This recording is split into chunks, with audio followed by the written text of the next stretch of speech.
Ethics panel আর সেই ethics প্যানেলের নেতার নাম, আর এটাই প্রশ্ন মোস্তাফিজুর মল্লিক। কে মোস্তাফিজুর মল্লিক? আপনাদের একবার মনে করিয়ে দিই, গতকালই জেলা থেকে সরাসরিতে ঠিক সন্ধ্যে 6টায় একটা খবর দেখেছিলাম, মেদিনীপুর মেডিকেল কলেজে অধ্যক্ষ ঘিরে তারা বিক্ষোভ দেখাচ্ছেন। কারা বিক্ষোভ দেখাচ্ছেন? জুনিয়র চিকিৎসকরা। জুনিয়র চিকিৎসকরা কেন বিক্ষোভ দেখাচ্ছিলেন? কারণ এই মোস্তাফিজুর মল্লিকের বিরুদ্ধেই অভিযোগ ছিল যে তিনি এই যে কলেজের তারা জুনিয়র চিকিৎসকরা রয়েছে তাদের হুমকির অভিযোগ।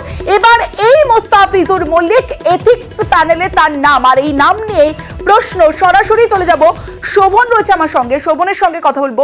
শোভন, যে বিষয়টা জানতে চাইবো যে এই মোস্তাফিজুর মল্লিক কতটা প্রভাবশালী, যে হুমকির অভিযোগ গতকাল এই খবর আমরা দেখালাম, আবার আজ এথিক্স কমিটিতেও তার নাম রয়েছে। একেবারেই দেখো তমশ্রী, প্রভাবশালী তো বটেই, কারণ হচ্ছে এই এথিক্স কমিটি প্যানেল, এই এথিক্স কমিটি যেটা WBMS যে West Bengal medical council MC যে রয়েছে, সেই মেডিকেল কাউন্সিলের এথিক্স কমিটিতে কিন্তু এই মুস্তাফিজুর রহমানের নাম রয়েছে।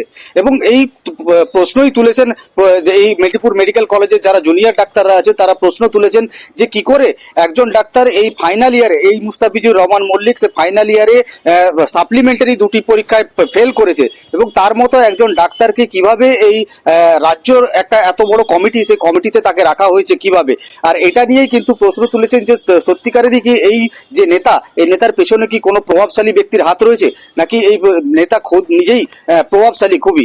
এই প্রশ্নই তুলেছেন মেদিনীপুর মেডিকেল কলেজের যারা জুনিয়র ডাক্তার রয়েছেন তারা, এবং এটা নিয়ে কিন্তু প্রতিবাদেও সোচ্চার হয়েছেন তারা। পাশাপাশি তারা আরো জানিয়েছেন যে তারা প্রতিবাদে সোচ্চার হওয়ার পরে কিন্তু তাদেরকে বিভিন্নভাবে হুমকি দেওয়া হচ্ছে, বিভিন্নভাবে তাদের কাছে হয়রানির শিকার হচ্ছে তারা, এবং হুমকি আসছে তাদের কাছে। তাই তারা এই তাদের যে আন্দোলন, তাদের আন্দোলনের পাশে কিন্তু সাধারণ মানুষকেও তারা চেয়েছেন, এবং যাতে তারা এই যে মেদিনীপুর মেডিকেল কলেজে যে এই ধরনের ঘটনা চলছে, এই ধরনের অত্যাচার চলছে ছাত্রছাত্রীদের ওপর, তার যে একটা প্রতিহত এবং তার প্রতিকার চেয়ে কিন্তু তারা ছাত্রছাত্রীরা সজাগ হয়েছে। বেশ, অবশ্যই এত বিষয় ফেল করার পরেও কি করে এই এথিক্স প্যানেলে মোস্তাফিজুর মল্লিকের নাম রয়েছে, প্রশ্ন তুলছেন জুনিয়র চিকিৎসকরা। এই যে মুস্তাফিজুর রহমান, উনি মেডিসিনে ফেল, পিডিয়াট্রিক্সে ফেল, তারপর উনি রিভিউ দিয়েছেন রেজাল্ট, তারপরে আবারও মেডিসিনে ফেল আর পিডিয়াট্রিক্সে ফেল। এরম একজন সে কি করে এত বড় একটা কমিটি যেখান থেকে পিজিটিদের এথিক্স পাস হয়, সেখানে কি করে তিনি একজন মেম্বার, মানে তিনি এত প্রভাবশালী কি করে, এটাই আমাদের প্রশ্ন। ওয়েস্ট বেঙ্গল কাউন্সিলে পোস্ট যখন হোল্ড করছে, definitely he must have some power, মানে সাপ্লি পে বা এগুলো করে যদি সে ওই পজিশন পাচ্ছে, definitely he is under influence. মানে হ্যাঁ,